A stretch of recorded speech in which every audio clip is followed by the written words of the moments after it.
So if you had this conversation, someone approaches you and says, we need to talk. Great, you say. Let's talk. What do you want to talk about? I don't know, man. What you want to talk about? I just thought we ought to have a talk. That conversation's not going anywhere.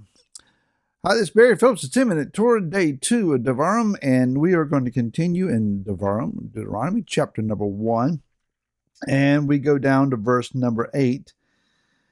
Yeah, he says, see, I've set the land before you. Go in and possess the land which Yahweh swore to your fathers, to Abraham, to Yitzhak, and to Yaakov, to give to them and their seed after them. And I spoke to you at that time, saying, I'm unable to bear you by myself.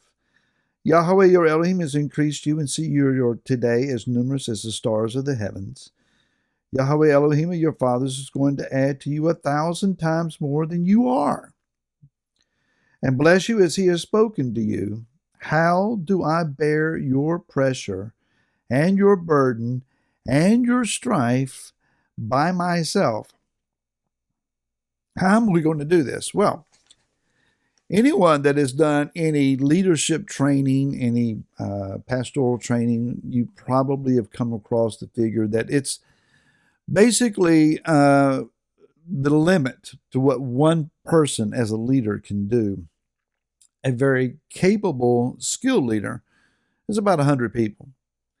Anytime you really get beyond 100 people, you better have some delegated authorities and helpful assistants to take on various departments, various strategies, various assignments, so that the jobs can all get complete. Because one person just it's not feasible that they can run the whole show. It's just not right.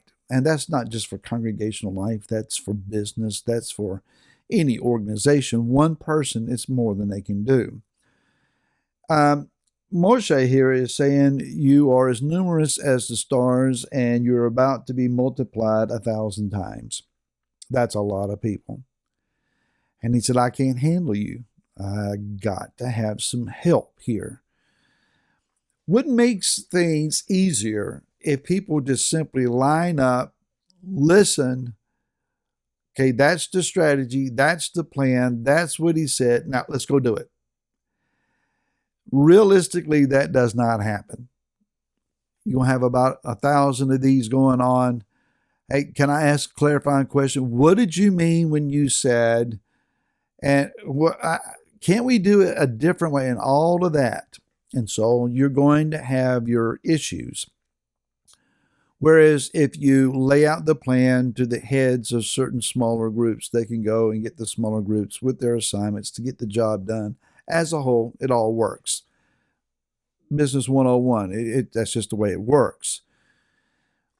When people are more consumed, however, with things outside the general given direction and the cause at hand, the purpose that needs to be accomplished, when you're trying to get them from A to B and they're already somewhere else on a different page counting 1, 2s, and 4s, what do? And that's what we have oftentimes in the body of Messiah at present.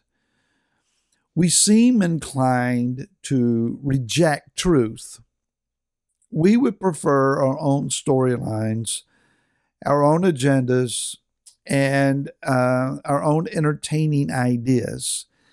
The problem is that when you reject truth, more often than not, you're going to readily accept deception.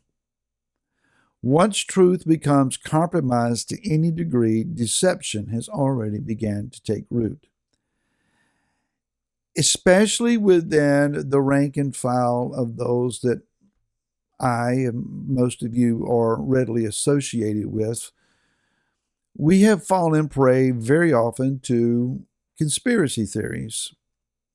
Right now, the American public and the online podcasters, which are replacing broadcast news, by the way, social media, on the radio host, they are consumed with the Epstein files, as if there's going to be this tell-all list of names and dates and activities and code numbers to recordings that's going to bring them down. And we're looking for, similar to the French Revolution, heads to roll. We just got this idea, it's payback time, and people who are rich, powerful, and have gotten by with it, they're not going to get by with it anymore. And so we're consumed with that, and we're running with that as the American public, I'm speaking. But we're oblivious to other world needs, and we are distracted. Now, whether there's anything to Epstein or not will remain to be seen, but there's more to life than a piece of paper with a list on it. And once we get beyond these conspiracy theories, then we get into fanciful doctrines where itching ears have some kind of new something that they want to listen to. And even worse is speculations. And so we have wasted our times on the shape of the earth and giants and pronunciations and timelines and what's going on with this nation and that nation and who the anti-Messiah is and when the kingdom is coming and all of those things. And we're trying to do date setting. Yah right now is what Moshe is doing here, saying to us, learn to walk in righteousness and raise up good men. It says in the next verse that we stopped at, choose men wise and understanding and known to your tribes, and let me appoint them as your heads. We need shepherds.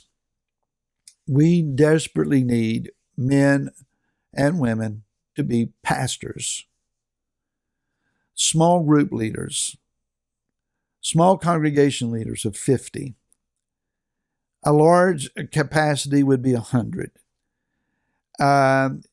Just not trying to cram as many people as we can under one roof as a goal, but rather to raise up people to be able to duplicate themselves in the lives of someone else that needs help. If you tell someone that the ATF or the FBI or the CIA, the NSA, the DNI, the IRS, the UN, the ACLU, ISIS, PLO, or PTA, even the PTA, really, the PTA is coming after you. Ooh.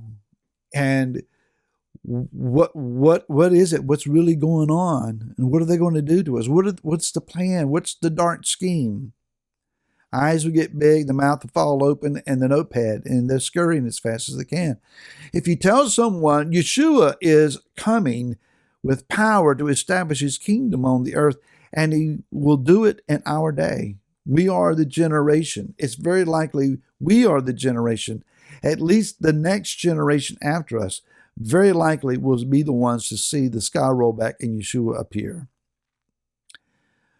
Yawns, heard that. What else you got? And to be honest and to be fair, we have scared multiple generations into our doomsday prophecies that did not pan out. And they look at us with crossed eyes and shaking of their heads, and reasonably so. We need to stop trying to scare our kids and our following generations to death with this stuff. But what we can do is prepare this generation how to walk uprightly. Don't just set a date out there that may come and go with nothing happening.